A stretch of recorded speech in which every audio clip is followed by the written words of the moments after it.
Hey there, Facebook. Isaac here in the Fox Carolina Weather Center. Wanted to give you an update on Hurricane Dorian, still spinning out near the Bahamas. It is still a major Category 5 hurricane. We are continuing to see this system be a major problem for the Bahamas. It is basically stationary at this point. Okay, so we have a stationary Category 5 hurricane for the most part in the northern Bahamas. So, worst case scenario for them. In terms of the track, it hasn't changed. We still expect this to kind of just skirt the coasts of Florida and South Carolina over the course of the next several days. So I do want to give you the latest on the track here and show you what we're looking at.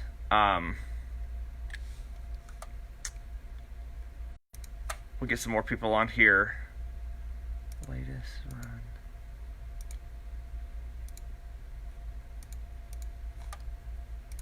And, yeah, nasty storm. Good morning to everyone, or good night. It's kind of the middle of the night. It's 1:57. We just kind of are going to watch and wait and see, but I'm not going to keep you here for very long. I just want to give you an update here, and then we'll be back on the morning news with everything Dorian. As you well know, some evacuation orders have been issued for the South Carolina coast. I'm not familiar. I haven't read exactly which counties they are, but I know that I-26 is going to be reversed later today in the from the coast. So, but anyway, we're going to handle all that from the news side.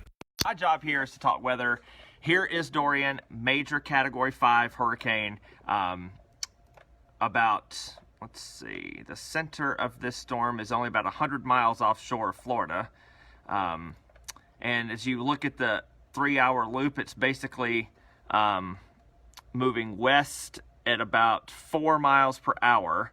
And it's basically, for lack of a better term, sitting there. I'm going to show you a different view here. This is the radar view. And just in the last hour, you can see that basically it has not moved. Again, back to satellite. Yes, Steve, I've got coffee ready. So that's the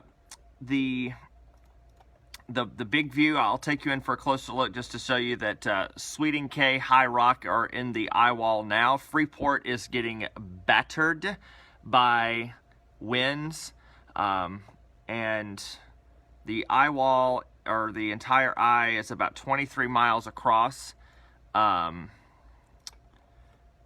In fact, I think I can put on our velocity scope from the radar to see what the winds are, and we'll just query these.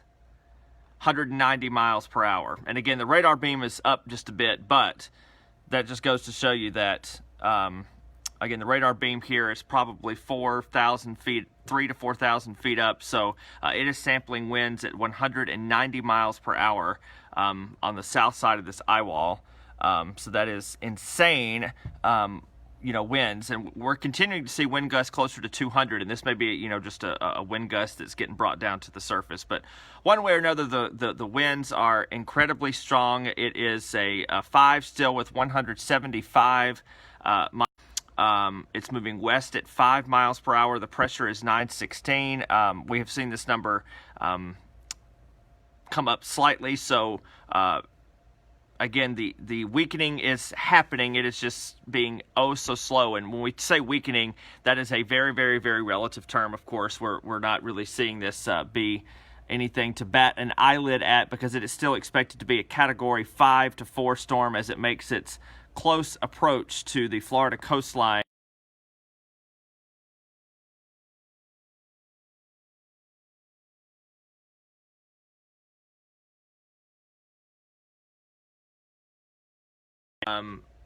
Then it's going to make its turn to the north and then northeast. We're still, to me, I'll be done in like 2 minutes. Okay, so we're looking at, it is out of here. So, good news, the forward speed is going to be markedly faster than what it is now. Again, just as a reminder, these little icons are a 12-hour position, so you can see how slow this is moving. relative to what it's going to be moving towards. So, yeah, it is still forecast to turn. No track changes here. Here is the latest track as of 11 p.m. last night, and there have been no changes. So, still a close pass to our coast, and then it's headed out to sea. And our local impacts for the state here, we're basically looking at areas, immediate coastal areas, not very far inland. You can see in the red here, that's where I've highlighted the chance of 3 to 6 inches of rain, some surge with 45 to 70 plus mile per hour winds. And then we're looking at areas of I-95, Florence down to Ridgeland. More limited impacts, we're looking at 2 to 4 inches of rain, 20 to 40 winds. And then from the Midlands north, as long as the track doesn't majorly change, which I don't think it will, limited impacts to no impacts. Cloudy, breezy at times, maybe for parts of the upstate, but we're not even expecting rain hardly with this system. So, again, as we look at the turn, everybody's kind of worried about it not turning yet. It wasn't supposed to turn yet. So, it is forecast. Stuart, I'll be done here in just a minute. So, yeah, we're looking at it's basically stationary at the moment, drifting westward still, and again, it is forecast to make this slow turn and parallel the coast over the next 2 days. So this is moving very, very slowly, as we know. 5 miles per hour. Are you kidding me? So that is, very, very slow movement. But we're going to be watching. There are no formal hurricane watches in effect for the coast yet. They may come down this morning. I'm not sure. We're going to stay tuned for that. And also for those asking about evacuations, I don't know, Stuart, what counties are in the evacuation? Horry, Georgetown, Berkeley.